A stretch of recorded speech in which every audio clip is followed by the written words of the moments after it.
Welcome back to Shameless Popery. I'm Joe Heschmeyer, and I want to explore a fascinating thing going on in the world of Southern Baptists. The Southern Baptist Convention is coming up, and there's a push to change what's called the Baptist faith and message, which is kind of a statement of beliefs. And I was clued into this by Matthew Barrett from Credo magazine, who said, "Friends, I call your attention to a significant moment in the life of the Southern Baptist Convention.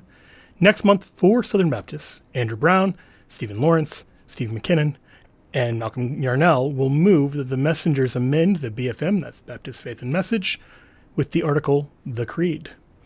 The creed they're referring to is none other than the Nicene Creed, and in the essay below, which we're going to look at, they provide 3 reasons why they believe the time to do so is now." So this is great, because even though I'm not a Baptist, it's kind of nice seeing great minds battling these things out. I'm loving the debate. Great minds battling it out. And I've got a front row seat. I mean, I couldn't talk about the Creed without making at least one Creed reference. I wanted to make ones to the band, but I wasn't sure if you would accept those with arms wide open. In any case, the Baptist case for the Creed, and I would second this and say it's also the Catholic case for the Creed, looks something like this. This is how Malcolm Yarnell, and I might be mispronouncing his name, in which case I apologize, defends it in Credo magazine, which is fitting because Credo, I believe, is where the word creed comes from. He says, "We wanted to share a few reasons why we believe it is necessary for Southern Baptists to adopt this ancient universal statement of the true Christian faith without delay and without qualification." Now that's a significant phrase, because I think what we're going to see is Baptists can actually only accept the Nicene Creed with some serious qualifications. Nevertheless, I want to first agree with him and say, creed is good. Here's why we should take the creed very seriously. He says first, the Nicene Creed authoritatively articulates the primary doctrines of the Christian faith from the Christian scriptures. Based on extensive, careful, and thorough exegesis of scripture, the creed establishes once for all that God is Trinity, that the Father is Almighty, that He is the creator of all things. It goes on to defend the full deity and full humanity of Jesus Christ, the gospel of His death and resurrection, and that His kingdom is eternal. But then he says, it also affirms the deity of the Holy Spirit, our need to worship God, the Spirit, with the Father and the Son, and the reality of the church and the resurrection. We're going to get back to that because, as he rightly says, to affirm the creed without qualification is to affirm what it says about the reality of the church. But why does this matter? I mean, it can't just be that Malcolm Yarnell thinks that it got it right, because there's plenty of writings that he's probably convinced get good Christology right. That doesn't mean that they have to become part of the Baptist faith and message. Rather, he says, the creed was much more substantial than a mere confession. So if you're not familiar with that term, a lot of Protestant denominations have like a confession of faith about what their particular denomination believes in. And Yarnell's argument is, even the various framers of the Baptist faith and message understood some truths were so fundamental that they must be called a creed. Creeds, they believed, encapsulated the teaching of Scripture required for Christianity, whereas confessions denominated one Christian church or group of churches from another. So, in the world of Protestantism, you might say, well, we're not in full communion with this other, we're Baptist and not Presbyterian and not Methodist and not Anglican, and here's our local confession explaining what it is we believe that makes us different than everybody else. So that's kind of the what divides Christians. And the creed is what unites Christians. The creed's like what you have to believe in order to be a Christian in the full Orthodox sense of the term. That's why he says these are the things so fundamental that they're required for Christianity. So that's, so far, I mean, great. That's wonderful. I think it makes sense for all Christians to affirm the Nicene Creed. It's what it's there for. But that then raises a question for me, at least. Namely, can Baptists affirm the Nicene Creed? Now, why would I ask that? Well, let's look at 2 parts of the Nicene Creed that seem like they pose a problem for a believing Baptist. First, I believe in one holy Catholic and Apostolic Church. And then, the immediate next line, I confess one baptism for the forgiveness of sins. And I look forward to the resurrection of the dead and the life of the world to come. Amen. So it's the very end of the creed. And they're good on belief in the resurrection of the dead and life of the world to come. That's not the issue. The issue is these 2 expressions. One holy Catholic and Apostolic Church, on the one hand, and one baptism for the forgiveness of sins on the other. Can Baptists affirm either of these things in good conscience? And this proposal has exposed something of a rift within the world of Baptists. So, for instance, when the Center for Baptist Renewal shared news of this, they said the ecumenical creeds are symbols of the whole church. That's what makes them creeds, properly so called. Again, that's what makes them creeds and not confessions.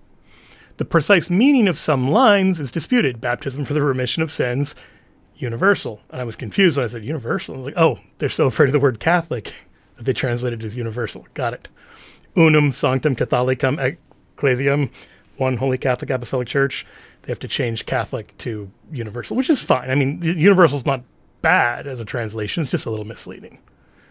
But it shows that they're aware, these are the two areas, that there's some dispute on the precise meaning, which is a very delicate way to put that. But they say historically Protestants and Baptists have happily affirmed them. Well, whether they've happily affirmed them or not is going to be an important question, but another important question is, are they affirming the same thing that the writers of the Creed and the church that produced the Creed believed at the time it was produced? We'll get into that. But anyway, so I present this and say the Center for Baptist Renewal posted this on Twitter or X or whatever it's called now, and at least as when I looked today, the only response was from someone who I assume is also a Baptist, who says, those who agree with this statement will be condemned if they do not repent. The unadulterated divine revelation unsullied by creeds is the basis for learning that which is pleasing to God. So you've got these two tensions. You've got an anti-creedal movement within kind of the evangelical and Baptist world that says, oh, no creed but Christ. Like any kind of creed is limiting the gospel. And so basically you're just left to, let everybody sort out the Bible for themselves on paper. Now, in reality, it's more like your local pastor tells you what to believe about the Bible. And it gets even more complicated. I want to do justice to the anti-creedal position, but say there is that strain of anti-creedal thought, but you also have these Baptists who say, no, we want to be more connected with historic Christianity. We want to believe what the early Christians believed, and the early Christians tell us what they believe. Now, where do they do that? Confusingly, even though it's called the Nicene Creed, we don't have an original creed from the First Council of Nicaea. It's from the First Council of Constantinople. So both of these are going to be really relevant because they acknowledge that they're drawing on what happened at Nicaea, but it's not clear that Nicaea ever put together a formalized kind of creed. So really, it's sometimes called the Niceno-Constantinopolitan Creed, when you can imagine why we go with Nicene Creed instead. It's easier. But there's these two moments that are really important for the creation of the creed. The first is the First Council of Nicaea in the year 325, and the second is the First Council of Constantinople in the year 381. Now, why do I mention this? Because if the creedal Baptists are right, that there are Baptists who affirm the creed and Protestants more broadly who affirm the creed, but that there's a debate over how to make sense of phrases like we believe in one holy Catholic and Apostolic Church, or we believe in one baptism for the forgiveness of sins, then it seems to me the logical answer is to say, what did those words mean at the time they were written? And what did those words mean by the people who wrote them? Right? Like if I want to understand what the Constitution means by cruel and unusual punishment, I don't look to someone in 2024 and say, what does that expression mean to you? That's the idea of a living Constitution? No, I would say, well, what was intended by the framers? What was intended in the Bill of Rights? What's intended by the people who wrote it, and how would those words have been understood at the time in that culture? That's good exegesis in general, right? Like that's how you should interpret the Bible and say, what did this mean at the time and place? Not just what can I make these words mean to me, but also what do I make of the creed? How do I interpret these things? And so I have in mind here the fact that there are Protestants who affirm the creed, but only by twisting it and distorting what it means. And so I would point to Dr. Kevin DeYoung as someone who seems to me, again, as a non-Protestant, to be doing this kind of blatantly. Now, DeYoung, I want to be really clear, is not himself a Baptist. I believe he's Presbyterian. But what he's doing to the creed is the kind of thing I'm warning against and would warn Baptists not to do when deliberating on whether or not to accept the creed. But back to this question. So there's a connection, baptism and the remission of sins. But how?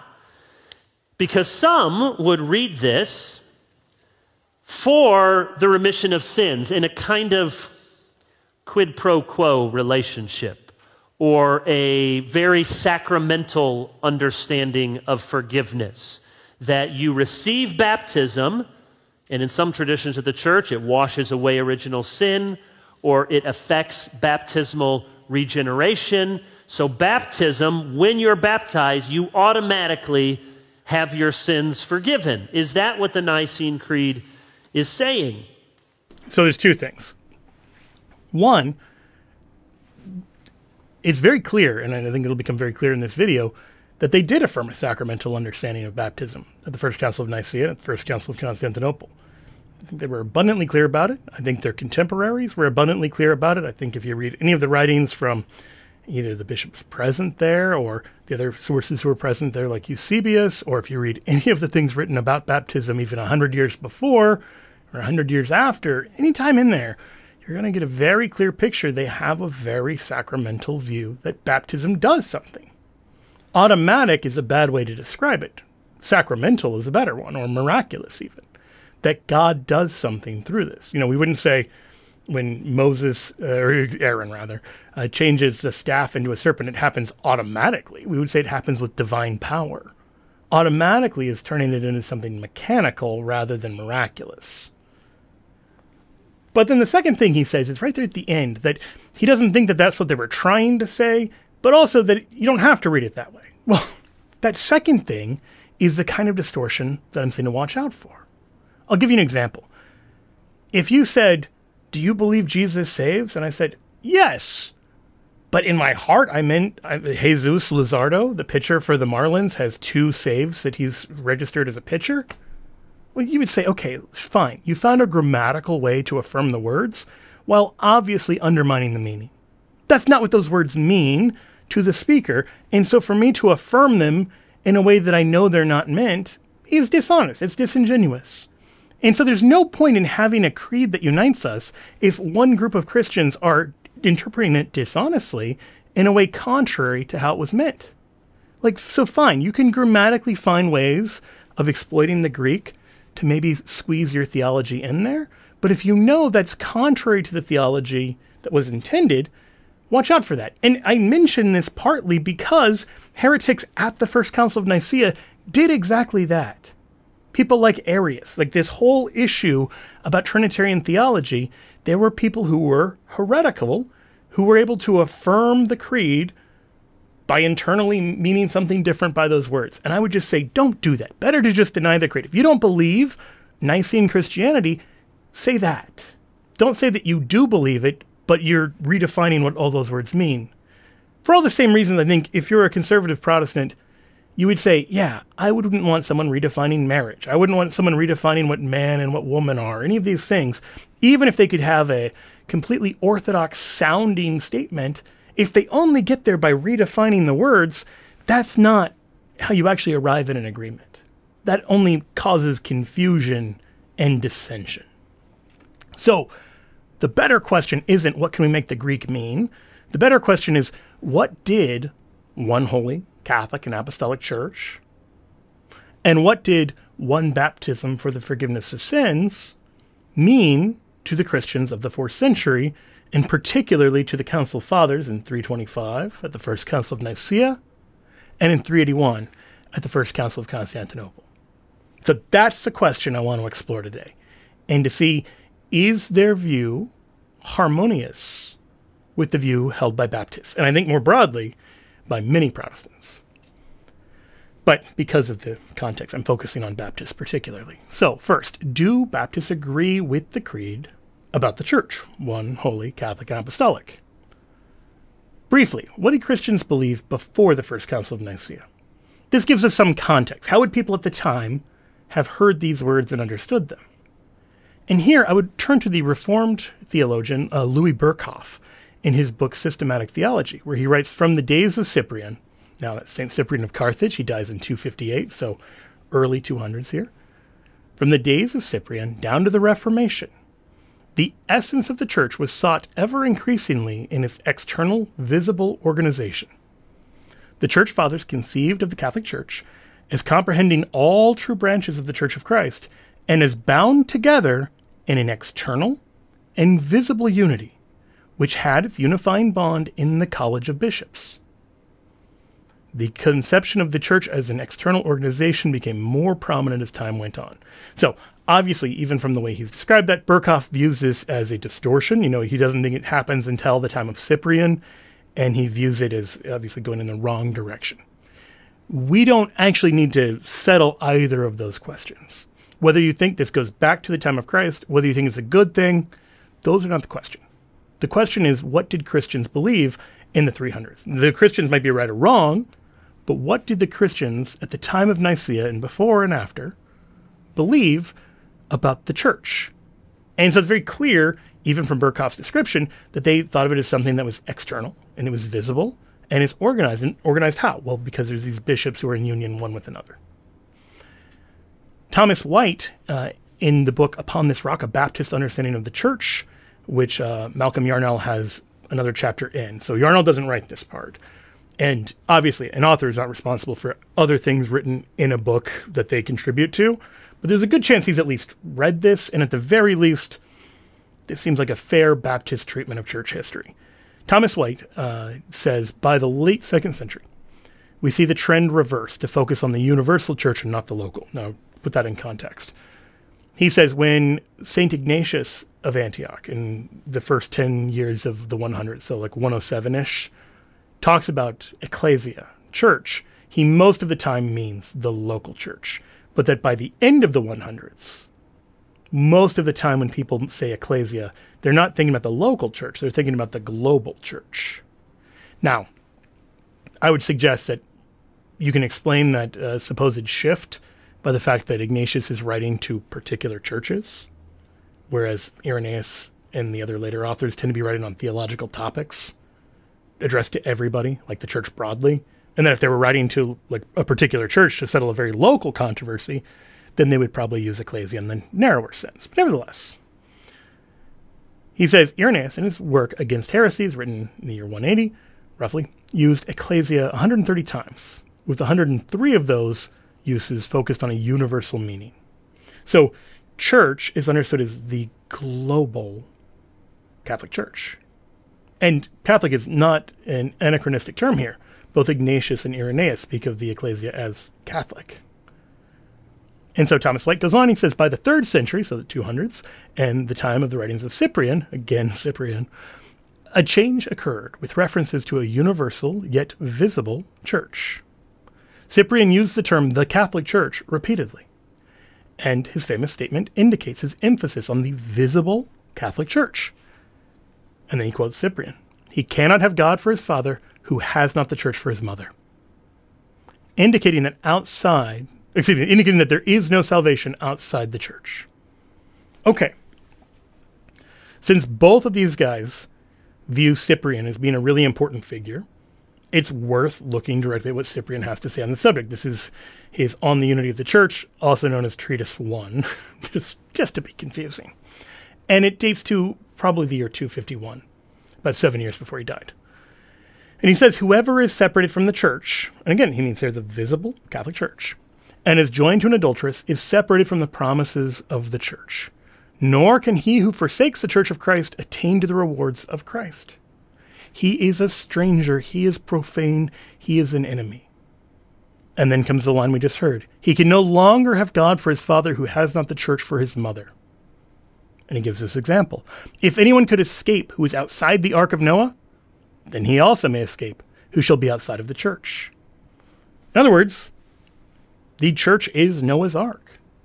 It is passing through water. There's a whole baptismal imagery using 1 Peter 3 that's going on that Cyprian doesn't even touch on it explicitly there, but other church fathers do. That this church, this visible body through the water and the wood, because they saw the gopher wood as a prefigurement of the cross, this visible body is the means of salvation, and that if you decide to break away from the church, you might as well just dive off of Noah's Ark. You are consigning yourself to eternal death. Cyprian goes on to say, This unity we ought firmly to hold and assert, especially those of us that are bishops who preside in the church, that we may also prove the episcopate, that's the bishops, itself to be one and undivided. Now, I say this because it's really important. In the 1400s, you get this idea that the true church is in an invisible body, spiritually of just all the saved. That is not what early Christians believed at all. They believed it was a visible body, and a visible body that had presiding bishops in it. Cyprian goes on to address schismatics, those who break unity within the church. And he says, does he think that he has Christ who acts in opposition to Christ's priests, who separates himself from the company of his clergy and people? He bears arms against the church. He contends against God's appointment, an enemy of the altar, a rebel against Christ's sacrifice, for the faith faithless, for religion profane, a disobedient service, an impious son, a hostile brother, despising the bishop and forsaking God's priests. He dares to set up another altar, to make another prayer with unauthorized words, to profane the truth of the Lord's offering by false sacrifices, and not to know that he who strives against the appointment of God, that is to say the clergy appointed by God, is punished on account of the daring of his temerity by divine visitation. Cyprian is extremely clear that it's not just a matter of believing the right things, it's also being in union with the bishops and priests set up by God, and not having some rival worship service where you invent your own style of worship or invent your own prayers. That is, I think, exceedingly clear. And I don't think I'm alone in this. Malcolm Yarnell, you know, the guy who wrote the article about why we should have the creeds, in an interview he did back in 2007. So this is a long time ago. I assume he still believes the same thing. I don't know why this would have changed, but nevertheless, he says, I want my students, while they appreciate the brilliant contributions of the early church theologians, to see that they were not perfect. Like theologians today, they have their blind spots. What Protestant or free churchman can truly justify the sacerdotal system, that's like priestly system, constructed by Cyprian? A system that has distracted many from the once-for-all sacrifice of Christ on the cross by focusing upon the sacrifice of the priest. So notice, Malcolm Yarnell thinks Cyprian is, at best, he's got the blind spot, or at worst, he's distracting us from the action of Christ. Cyprian, in contrast, would view Malcolm Yarnell as an impious son and a rebel, and someone who is risking damnation by his actions against the true sacrifice, the one offered in union with Christ by the bishop and his priests. And what I mean to suggest is, those guys can't both be right. And their conception of the church is such that if Cyprian is right, Malcolm Yarnell has a tenuous relation with the church at best and is cut off from the church at worst. That to say, I believe in one holy Catholic and Apostolic Church, if by that you mean what Cyprian means, then you're saying you believe the Catholic Church is the true church, and then become Catholic. Now you might say, okay, but that's, you know, the 250s. How do we know people still believe that 75 years later? I don't think anyone's arguing that the Christians in 300 became more Protestant. Like, you just get ever increasingly clear Catholic statements as you go. But nevertheless, what did the First Council of Nicaea teach about the church? Here I would point you to Canon 8. If you want to know what the First Council of Nicaea taught and believed, you can find the canons of the council. And they're dealing with the Cathars. And they say, concerning those who call themselves Cathari, you know, like the pure, if they come over to the Catholic and Apostolic Church, the Great and Holy Synod declares that they who are ordained shall continue as they are in the clergy. But it is before all else necessary that they should profess in writing that they will observe and follow the dogmas of the Catholic and Apostolic Church.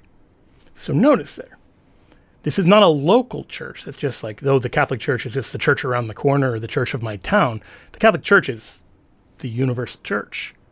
But moreover, it's a visible church that has clear dogmas. And the bishops repeatedly at Nicaea declare that they're speaking on behalf of the Catholic Church. And so you have to agree with the bishops on these issues of faith and morals to be able to say, yes, that you will observe and follow the dogmas of the Catholic and Apostolic Church. That is what they meant pretty clearly by the church. Okay. What then about baptism? That's the one that DeYoung suggested maybe there's some wiggle room where Protestants could affirm it. let's look at that. First, what is the Christian belief about baptism before Nicaea? Well, I would suggest we actually get a clear articulation of that in the New Testament. When St. Paul has the road to Damascus moment, he is struck blind, Ananias comes to him and says, "Brother Saul, receive your sight," and he's able to see at that moment. And then he says, "The God of our fathers appointed you to know his will, to see the just one, and to hear a voice from his mouth. For you will be a witness for him to all men of what you've seen and heard. And now, why do you wait? Rise and be baptized, and wash away your sins, calling on his name." That seems to be pretty clear that there's baptism for the forgiveness of sins, right? That baptism involves the washing away of sins. And that's not the first or last or only time we hear about that. This is rather a recurring theme throughout the New Testament and throughout the early church. Now, I've quoted him before, but the Protestant theologian Everett Ferguson has a book called Baptism in the Early Church, History, Theology, and Liturgy in the First 5 Centuries. And he says on page 852, I mention this on page 852 for 2 reasons, one of which is to say he really does his homework here. He spends hundreds of pages compiling and commentating on what the early Christians believed. And here's what he says. Although in developing the doctrine of baptism, different authors had their particular favorite descriptions, there is a remarkable agreement on the benefits received in baptism. And these are present already in the New Testament texts. 2 fundamental blessings are often repeated. The person baptized received forgiveness of sins and the gift of the Holy Spirit. So the first of those 2, the baptism is for the forgiveness of sins. As he's saying, like through 500 years, you have recurring, unanimous clarity on this issue. It's not like there's 2 major schools of thought, one that says it's just a symbol and one that says it's actually for the forgiveness of sins. No, this is something the early Christians appear to be basically unanimous on, uniform on, united on. One Lord, one faith, one baptism. This is something that brought Christians together once upon a time.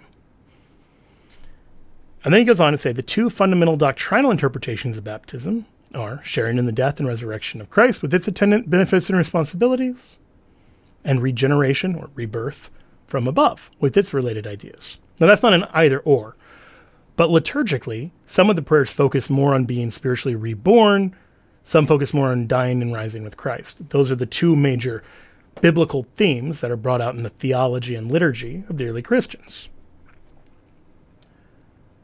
He goes on to say, the New Testament and early Christian literature are virtually unanimous in ascribing a saving significance to baptism.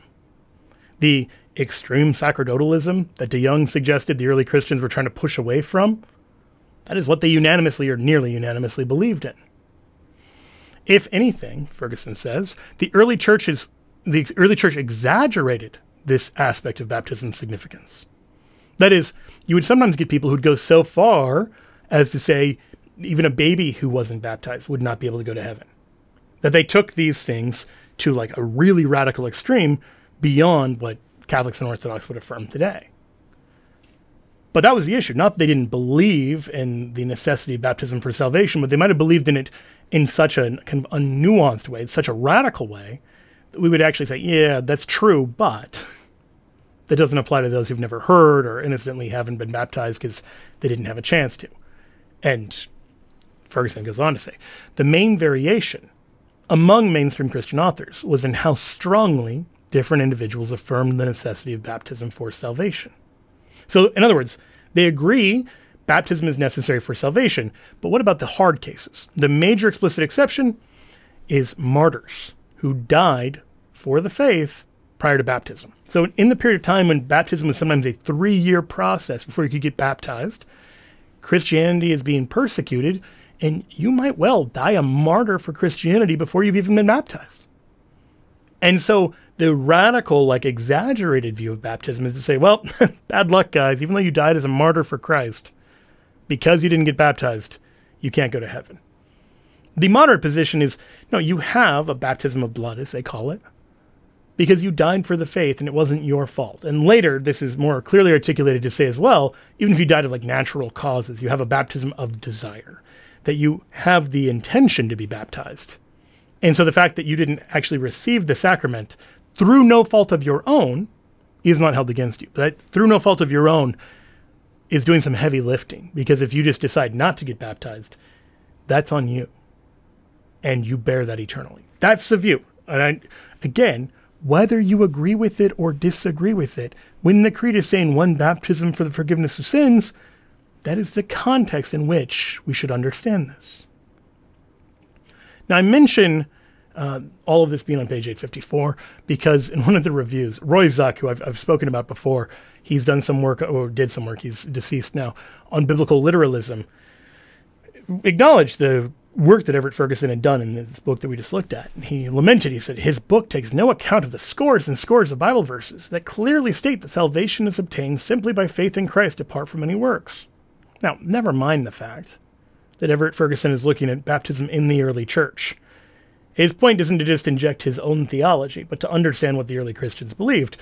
Also, on the very same page that Zuck is responding to, Everett Ferguson does acknowledge this. He says, baptism was not seen as a human work, but as God's work. And the salvation in baptism was premised on the saving effect of Christ's death on the cross and his victorious resurrection. In other words, and this is really important, if you're a Baptist who's saying, oh, this sounds like salvation by works, this is not salvation by works. First, it's not a work of the law. It's not the Mosaic law. This is not like keeping kosher. Second, it's not even what we'd normally call a good work. No non-Christian, for instance, is like, I'm really impressed with you. I give to, a food kitchen, but you got baptized. No, because this is only a good work in the sense of cooperating with Christ. But for that, there would be no way to talk about it either as a good work or a work of the law. It's just not those things in the ordinary meaning of either of those expressions. So when the Bible talks about how you're not saved by works of the law, it does not mean A, good works, or B, baptism. Now, you're not saved by your good works. We can leave aside the whole Pelagian controversy and just say baptism is not a work biblically, and is not understood as a work by early Christians. So if you respond to the overwhelming evidence about all the verses talking about baptism and all of the early Christians talking about what baptism does by saying, well, here's some verses not about baptism, but about how you're not saved by works, you've missed the boat. And the early Christians would have recognized that you missed the boat, that you've thought of baptism as something you're doing for God, as if you're spiritually purifying yourself for him. No, the whole point of baptism is he is spiritually purifying you. You can't do that to yourself. This is if you're the recipient of a miracle, no one's like, well, that's a good work, you shouldn't have done that. No, this is divine action at work. So, I mentioned that because I think it's important for those. Many of the Baptists I've spoken to on this issue will often go to, but works are bad, which is a bad understanding. But in any case, baptism isn't a work. All right, but I want to turn now to Malcolm Yarnell, who we've been looking at.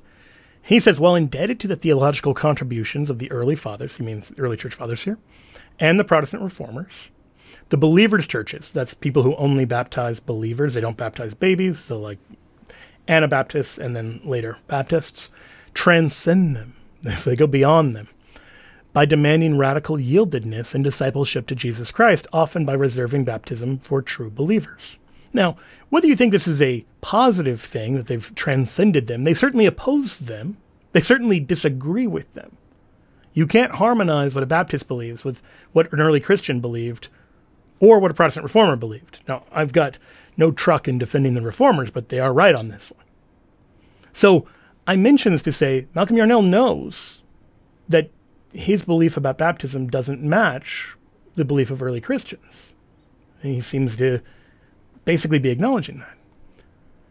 Steve McKinnon, one of the other guys who is pushing for the creed to be accepted, seems to be making an argument that believers' baptism was actually done by the early church. Now, this is not a position I see anyone other than Baptists making, because it's not a strong argument historically, but I want to acknowledge it in case you've heard this argument or are inclined to make this yourself. McKinnon says, there are several types of documents that inform us of early Christian attitudes toward baptism. There are works dedicated to the topic, such as Tertullian of Carthage's On Baptism, or Cyprian of Carthage's Epistle 58. announcing an African synod's decision regarding baptism. So I want to say, okay, he acknowledged, like he cites these two sources as being works on baptism. What does that matter? Because if you're trying to figure out baptismal theology, it's probably good to look at an entire work on baptism rather than just like somebody's throwaway reference to baptism. Because I might mention baptism in passing and you don't have a full view of what I believe about it.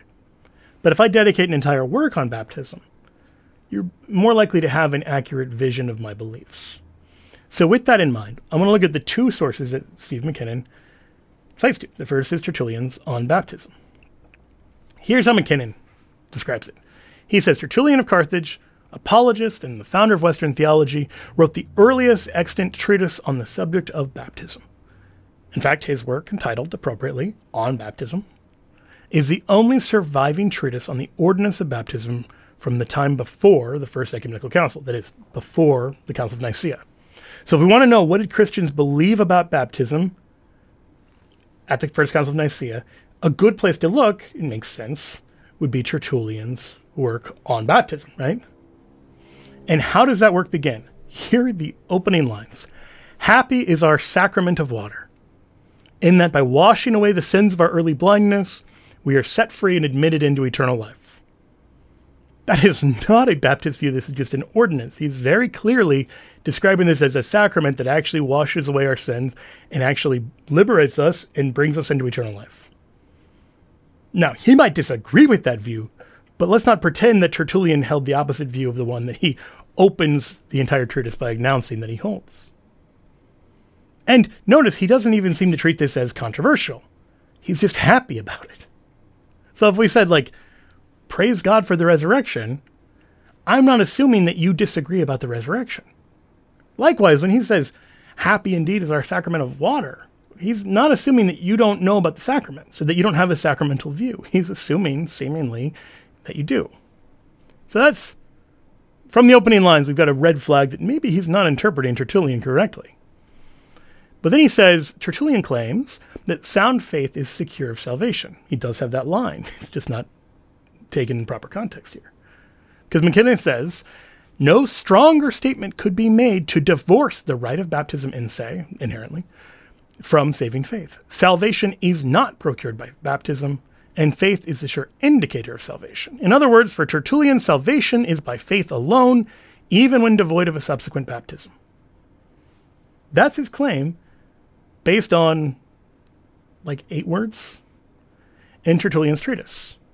Now, Tertullian has an entire section in his treatise on baptism about why baptism is necessary for salvation. Which, remember, like Everett Ferguson, who has this whole work looking at the early Christians, says that basically everybody agrees on this. And Tertullian is part of that, basically everybody. He says, grant that in days gone by there was salvation by means of bare faith, before the passion and resurrection of the Lord. And he's looking specifically at the fact that Abraham believes God and it's credited to him as righteousness and he's not baptized. So he's like, sure, Abraham is saved without baptism. No problem. But he says, now that faith has been enlarged and becomes a faith which believes in Jesus's nativity, passion, resurrection, there's been an amplification added to the sacrament, namely the sealing act of baptism. The clothing, in some sense, of the faith which before was bare, and which cannot exist now without its proper law. So bare faith, apart from baptism, he does not say is enough for salvation by itself. He says the exact opposite. He goes on to say, for the law of baptizing has been imposed, and the formula prescribed. Go, he says, teach the nations, baptizing them in the name of the Father and of the Son and of the Holy Spirit. So that, I think, is pretty clear that he actually does view baptism as necessary for salvation. Baptism is for the remission of sins. Baptism actually does the thing that the First Council of Nicaea says it does, that the First Council of Constantinople says it does. It does the thing that Everett Ferguson said the early Christians believe it does. It does the thing that Ananias tells St. Paul that it does. It does the thing that Tertullian opens his treatise on baptism by declaring that it does. Now, I do want to concede one point to McKinnon, which is that Tertullian does discourage infant baptism. Kind of. But significantly, his reasons for discouraging it is because he doesn't seem to think that original sin by itself is going to send a kid to hell. Here's his argument. He says, the Lord does indeed say, forbid them not to come unto me. So notice already the standard debate is going. Like the usual argument for infant baptism is, Jesus says, let the little children come unto me, do not restrict them, or do not restrain them. And baptism is the means of infants coming to Christ, so we should baptize babies. That is a good argument. Tertullian says, let them come then when they're growing up. Let them come while they're learning whither to come. Let them become Christians when they have been able to know Christ. Why does the innocent period of life hasten to the remission of sins? Notice, even in this, two things. Even as he's encouraging people to delay baptism, which is bad advice, he acknowledges that this is for the remission of sins, and this is how you become a Christian. So Tertullian is a very strange person to point to if you're a Baptist, because he doesn't believe the same thing you do about baptism. He believes the opposite. But the second person that Stephen McKinnon points to is St. Cyprian of Carthage in what's called Epistle 58. And this is an even stranger place to look, because this is all about why we should baptize babies. Cyprian of Carthage, again, remember, he dies in 258. This is written in about 253. He says it's written to announce the decision of an African synod in 253 to require the baptism of infants. Cyprian relays to his readers disagreements among the bishops at the synod over the relationship between baptism and circumcision. He does not. The addressee of the letter believed that baptism should be performed on the 8th day, commiserate with the practice of circumcision. The synod did not make a pronouncement on this because of the disagreement over the relationship. One might inquire as to whether some of the bishops rejected the belief that infant baptism is the Christian replacement of Jewish circumcision. But none of that is true. Oh, I mean, I guess the basic fact is true. It is written in 253, and there is a synod talking about the need to baptize babies. But that's the whole question. You can read it from Cyprian himself. Cyprian says at the beginning of Epistle 58, in respect of the case of the infants, which you say ought not to be baptized within the 2nd or 3rd day after their birth, and that the law of ancient circumcision should be regarded, so that you think one who is just born should not be baptized and sanctified within the 8th day, we all thought very differently in our council. In other words, two things. One, the council is not divided. They all thought that the person proposing you wait until day 8 to baptize your baby is wrong. Instead, two, they're unanimous that you should baptize your baby even if it's before the 8th day. So notice, it's not one group is saying delay till adulthood. One group is saying since baptism is a new circumcision, you should wait till the 8th day. The other group is saying no, let them come right away. They agree, in other words, on what baptism is. The entire question is on what day to baptize your baby. And here's how Cyprian explains it. He says, for in this course, which you thought was to be taken, no one agreed. But we all, rather, judge that the mercy and grace of God is not to be refused to anyone born of man. In other words, baptize all the babies. You don't have to wait till they're 8 days old. They're all united. He does not report, we couldn't decide if baptism was a new circumcision or not. He says the opposite. That baptism, the replacement of circumcision, is not, like circumcision of old, restricted to the 8th day. Rather, anyone who wants to receive the mercy and grace of God can receive it. And so we shouldn't refuse it to anyone, even very tiny babies. Why? He says, as the Lord says in his gospel, the Son of Man does not come to destroy men's lives, but to save them. So as far as we can, we must strive that if possible, no soul be lost. He goes on to say, for which reason we think that no one is to be hindered from obtaining grace. Notice what he thinks it does. From obtaining grace by that law which was already ordained. And that spiritual circumcision ought not to be hindered by carnal circumcision. In other words, both Cyprian and the guy he's disagreeing with agree that baptism is spiritual circumcision. It is the entryway into the new covenant, just as for males, physical circumcision was the entry into the old covenant. That's not what the dispute is, contrary to what Stephen McKinnon claims. You could read Cyprian for himself, agreeing with the person he's talking to on that point, and then disagreeing only on when to do it. And why does he disagree? Not because he thinks they should wait for adulthood, but he says, absolutely every man is to be admitted to the grace of God, to the grace of Christ. And so we're not bound by the Mosaic law. Everybody, even those who haven't yet reached 8 days old, can be brought into the family of God. And then Cyprian makes a powerful point. He says, If even the greatest sinners, those who had sinned much against God, when they subsequently believed remission of sins is granted, and nobody's hindered from baptism and from grace, how much rather ought we to shrink from hindering an infant, who being lately born has not sinned, except in that, being born after the flesh according to Adam, he's contracted the contagion of the ancient death at his earliest birth. In other words, he hasn't sinned, but he has original sin. Who approaches them more easily on this very account to the reception of the forgiveness of sins, that to him are remitted not his own sins, but the sins of another. In other words, you can read in Cyprian a response to the argument that Tertullian's making. Tertullian is like, babies don't need baptism because it's for the forgiveness of sins, and they don't have sins. Cyprian is like, all better. They only have original sin. And if even a horrible sinner can be forgiven by God, how much more easily can a baby who has never committed an actual sin but only has original sin? Now again, you might disagree with the Christians on this, but recognize this is what early Christianity believed.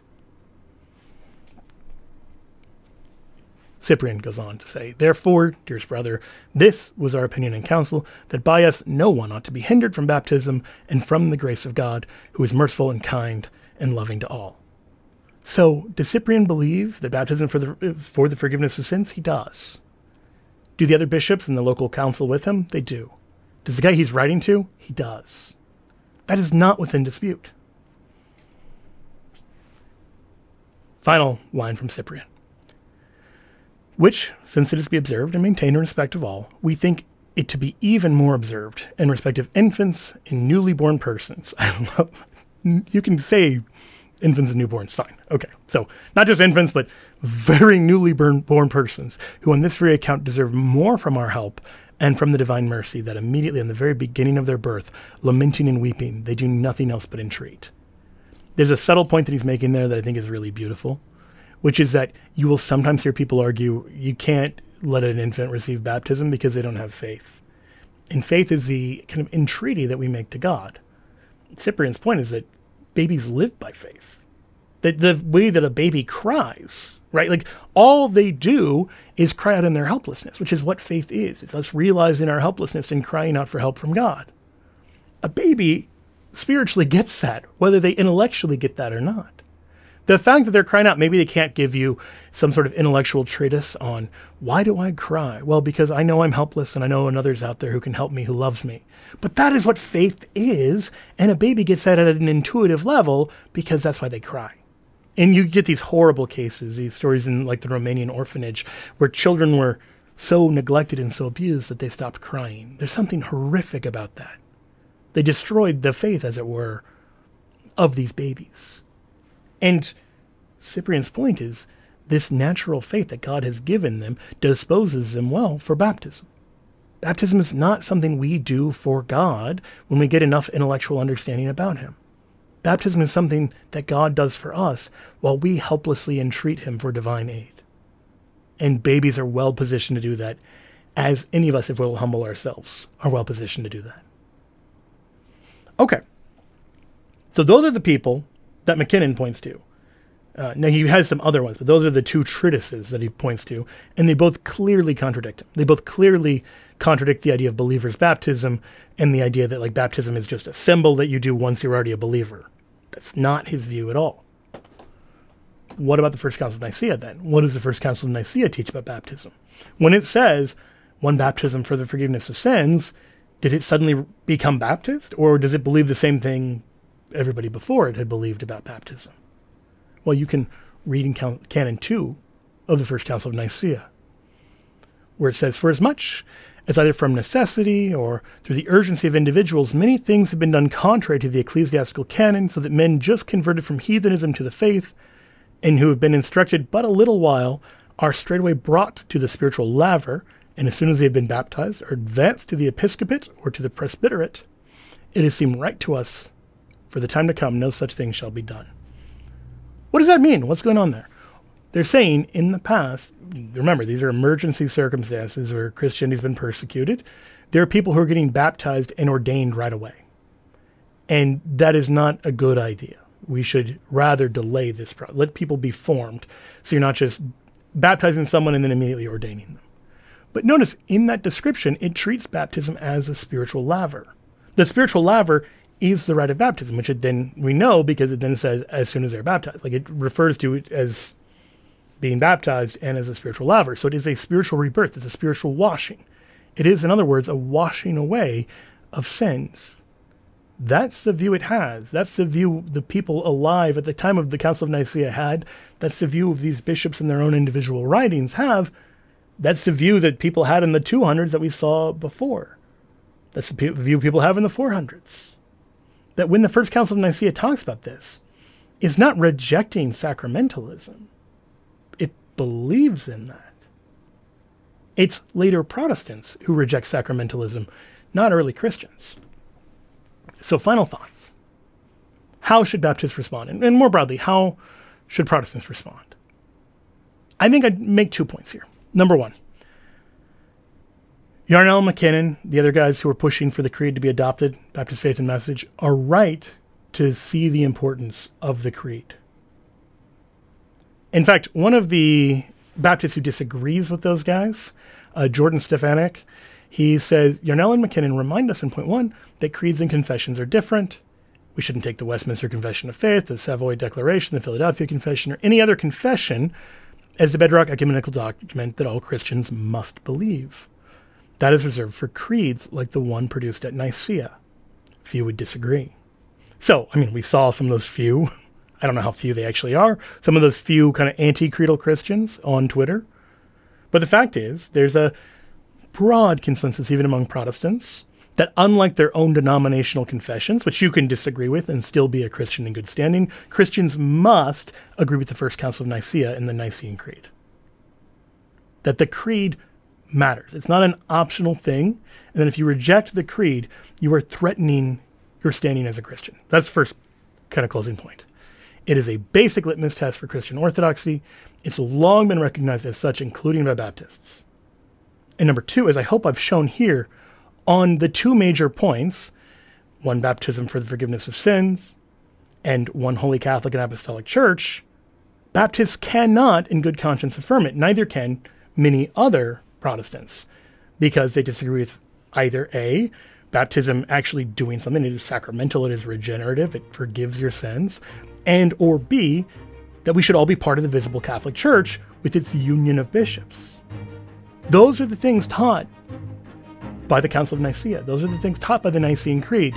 And so if we're going to seriously endorse it without distorting and perverting and changing the words of the creed, this is the common faith that we should be celebrating together. For Shameless Popery, I'm Joe Heschmeyer. God bless you.